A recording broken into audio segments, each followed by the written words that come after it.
Bonjour d'abord. Alors nous voilà réunis aujourd'hui pour vous présenter en quelques mots les avancées dues à la réalisation du CCP de seconde génération. Et ceci à la veille des conférences sectorielles que nous allons réaliser ce jeudi et vendredi. Pour rappel, la philosophie des CCP, c'est-à-dire cadre stratégique de croissance et de lutte contre la pauvreté, est née d'une vision de pouvoir programmer le développement économique autrement que les tentatives que nous avons eues par le passé. Et dans le cas du Burundi, la détermination des axes sur lesquels il faut se baser pour combattre la pauvreté a été faite avec une consultation populaire assez large où toutes les couches de la population ont été consultées pour d'abord identifier ce que c'est la pauvreté et ensuite des groupes thématiques ont été mis sur pied pour analyser chaque type de pauvreté, puis les classifier et déterminer les axes principaux à mettre sur pied pour pouvoir combattre cette pauvreté. Le CCP de première génération est terminé. Nous avons fait une évaluation qui a été également objet de la communication. Aujourd'hui, c'est une évaluation à la deuxième année d'exécution du CCP de seconde génération. Dans le premier axe, qui est le renforcement de l'état de droit et la consolidation de la bonne gouvernance et la promotion de l'égalité du genre, et les ministères concernés sont d'abord le ministère de la bonne gouvernance, le ministère de l'Intérieur, également le ministère en charge des finances publiques, notamment dans les réformes que nous sommes en train d'exécuter, dans la mobilisation des ressources, et puis aussi dans la recherche de l'efficacité, de la rigueur pour un processus de transparence, de gestion des finances publiques. L'axe 2, c'est la transformation de l'économie burundaise pour une croissance et soutenir la création de l'emploi. Vous voyez ici à ma gauche la ministre en charge de l'agriculture qui va vous présenter les grandes avancées, notamment dans la productivité des secteurs de cet axe. Et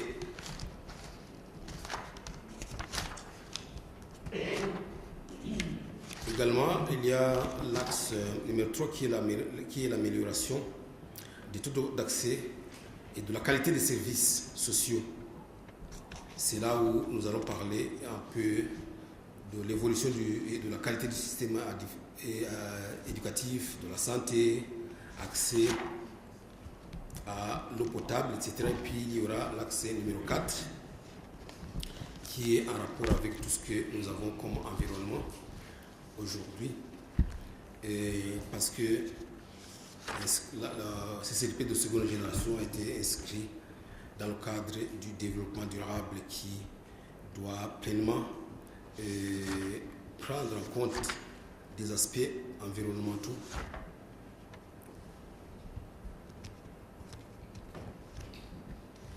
Alors, comme j'ai encore la parole, je vais vous parler des aspects qui concernent les finances publiques dans l'axe numéro 1, qui est celui du renforcement de l'état de droit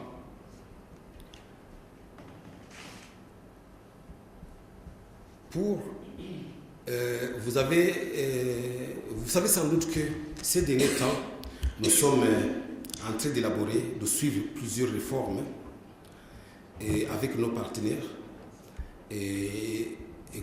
techniques et financiers, la Banque mondiale, la Banque africaine de développement, l'OFIDA, etc. Et puis, toutes ces réformes que nous sommes en train de mettre sur pied sont toujours assujetties, sont toujours fonction, apportent toujours des appuis budgétaires, c'est-à-dire les appuis budgétaires que nous obtenons aujourd'hui sont fonction des réformes que nous sommes en train de mener.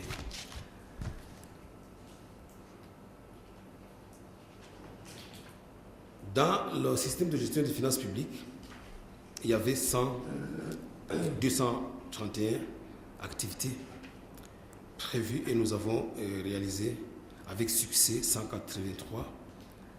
Parmi elles, les autres, nous continuons à y travailler. La mobilisation efficace des ressources intérieures et extérieures, qui était l'objectif numéro 2. Et pour la mobilisation des ressources extérieures, vous savez qu'il y a 2 ans, presque jour pour jour, nous avons organisé une conférence des partenaires à Genève où des montants substantiels nous ont été promis pour la réalisation de notre plan d'action prioritaire en rapport avec le CCP de deuxième génération. Les chiffres aujourd'hui nous montrent que le taux d'engagement est de 79,1%. Et si je dois faire un rappel, c'est que les montants des annonces définitives à cette date s'élèvent à 3027 millions de dollars, c'est-à-dire 3,027 milliards de dollars.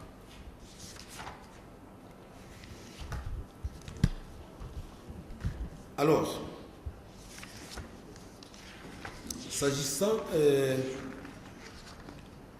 de l'évolution du cadrage macroéconomique, parce que dans toute planification, l'on doit s'assurer dans l'équilibre macroéconomique qui est celui du cadrage. Nous avons vu une évolution du produit intérieur brut qui est l'indicateur par excellence pour nous montrer le progrès réalisé.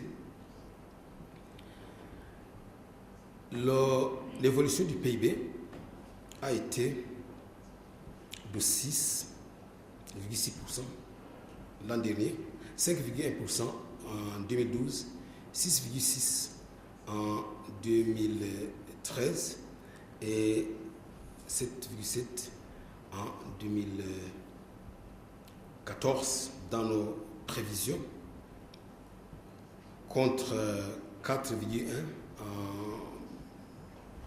que nous avons réalisé lors de l'évaluation du CCP de première génération, 4,5% en 2013 et 4,7% en 2014. Vous voyez qu'il y a une évolution, c'est-à-dire que le CCP de seconde génération, tel que nous sommes en train de le réaliser aujourd'hui, porte carrément ses fruits.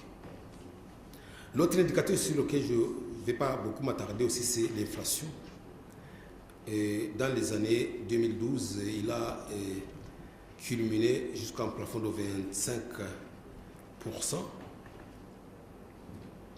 Et la stabilisation macroéconomique nous a permis de le rabaisser progressivement jusqu'au taux de 3,6% au mois de mai 2013. Et il est en train de culminer aujourd'hui à 9,2%.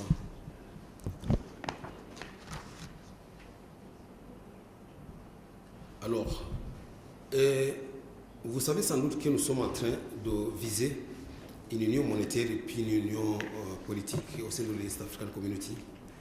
Et les critères de convergence macroéconomique exigent que nous ayons un taux d'inflation assez bas pour les 5 pays.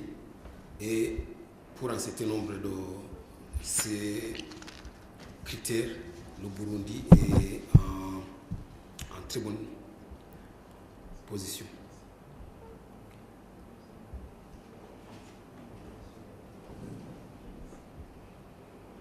L'autre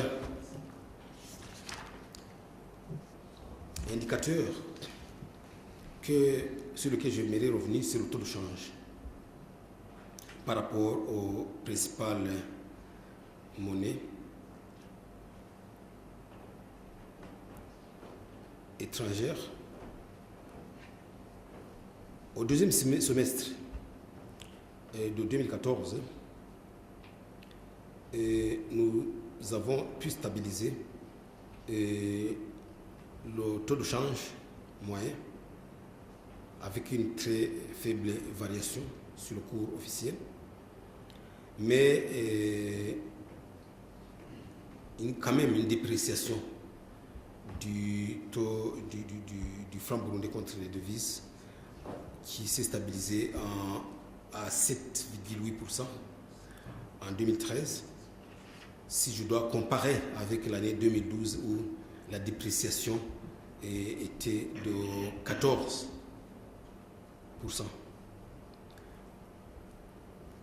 Alors pour l'année 2014, nous n'avons pas encore, j'ai dit que nous avons stabilisé le taux de change à 1539 francs contre $1. Nous attendons à la fin de l'année pour vous dire exactement quelle a été la dépréciation moyenne sur toute l'année. L'autre indicateur sur lequel j'aimerais revenir, c'est le taux d'intérêt. Et vous savez, tout à l'heure, quand je parlais de la mobilisation des fonds de financement intérieur, notre outil de mobilisation est l'émission de bons ou obligations du Trésor. Et il y a, au début de l'année, les taux d'intérêt étaient autour de 15-16%. Mais aujourd'hui, je dois vous dire qu'ils sont descendus en dessous de 10%. Nous parlons de 8,5%. Et c'est pour vous dire que là aussi, c'est une performance qui devrait être inscrite à notre actif.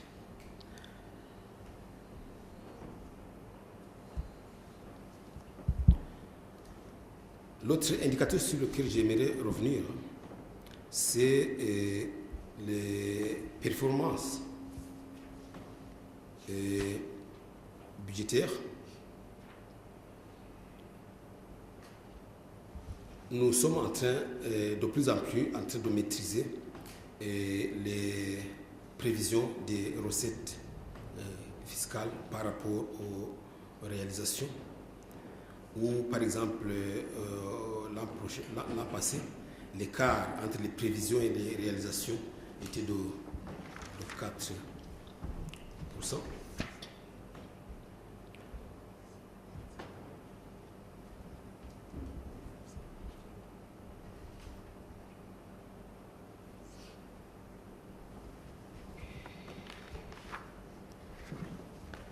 Et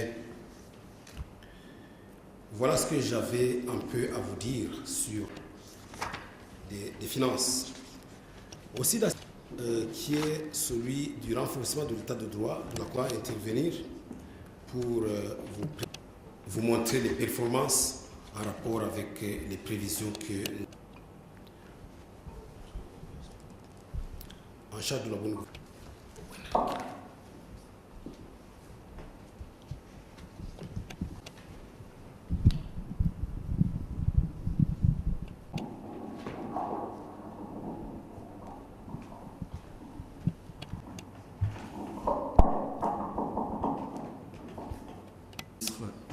passer la parole pour ce qui est mise en œuvre du CCP2, deuxième génération.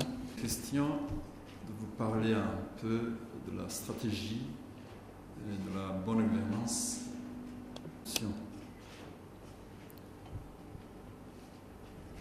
Et je veux peut-être vous brosser le dossier un rapport avec cette stratégie sur les 6. Je vais d'abord commencer par la gouvernance politique démocratique, la gouvernance administrative et la gouvernance économique et la corruption.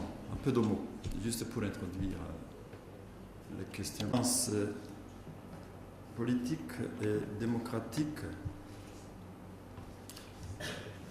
on peut noter qu'il y a eu des résultats positifs. Et par rapport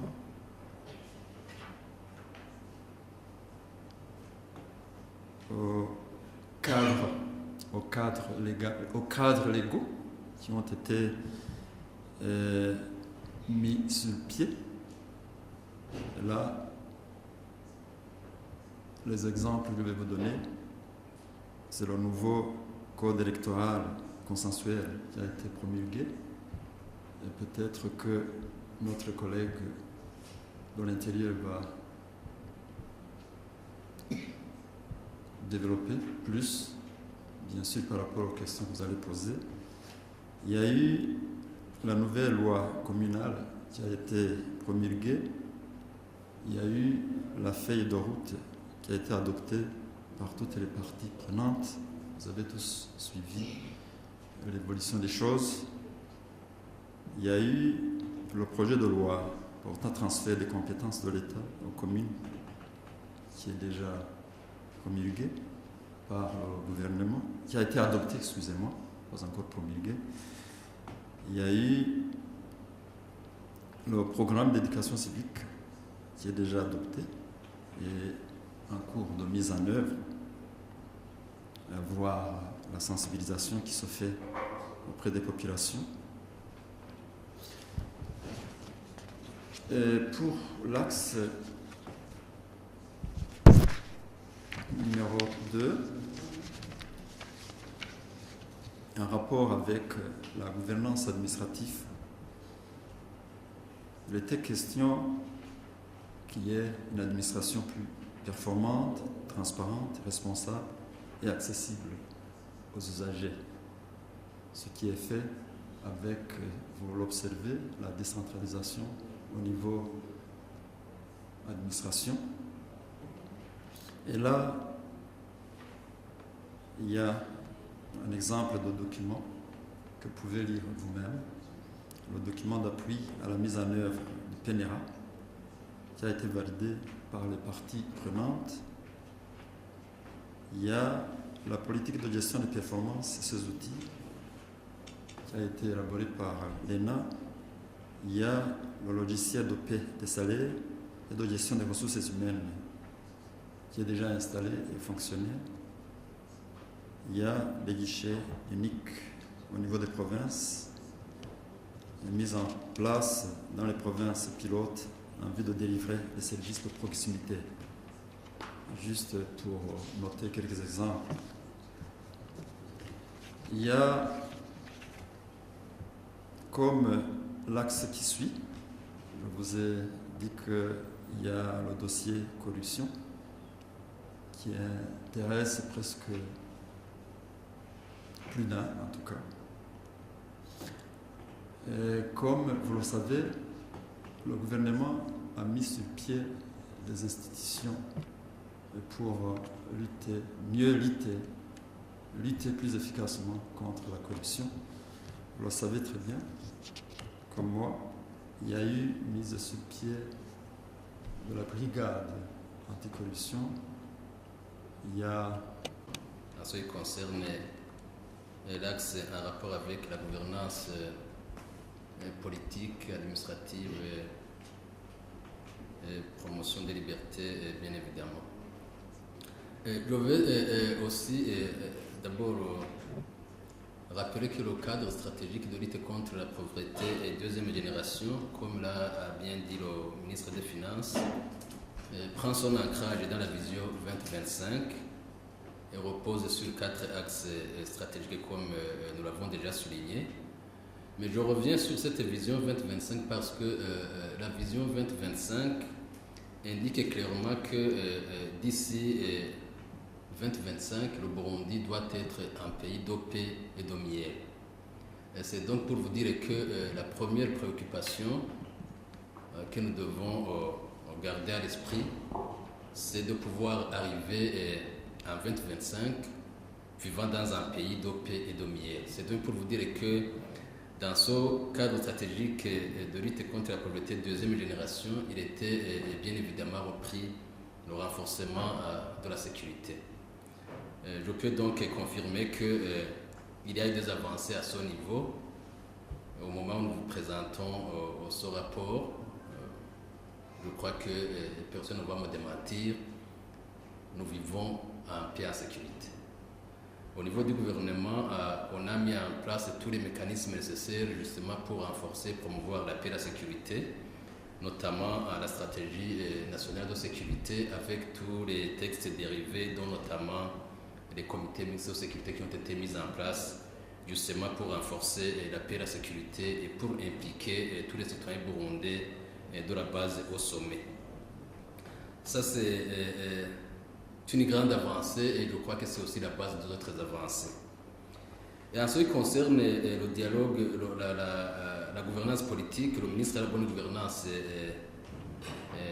y est revenu longuement. Je crois que je vais seulement revenir sur un passage du discours du chef de l'État en 2010, je crois que c'était le 2 septembre 2010, à l'occasion de son discours à la nation après la formation du gouvernement, lorsqu'il affirmait que nous allons promouvoir le dialogue avec toutes les parties prenantes, y compris les partis qui n'ont pas poursuivi le processus électoral.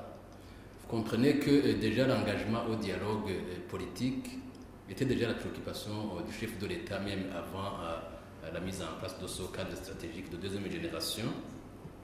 Et c'est pourquoi, au niveau du dialogue, ce dialogue s'est poursuivi avec d'ailleurs l'appui des partenaires jusqu'à la mise en place d'une feuille de route qui s'inspire et guide le comportement des politiciens avant, pendant et après les élections. Vous vous en souvenez également que nous avons même signé un code de conduite qui doit régir les partis politiques et les parties prenantes au processus avant et pendant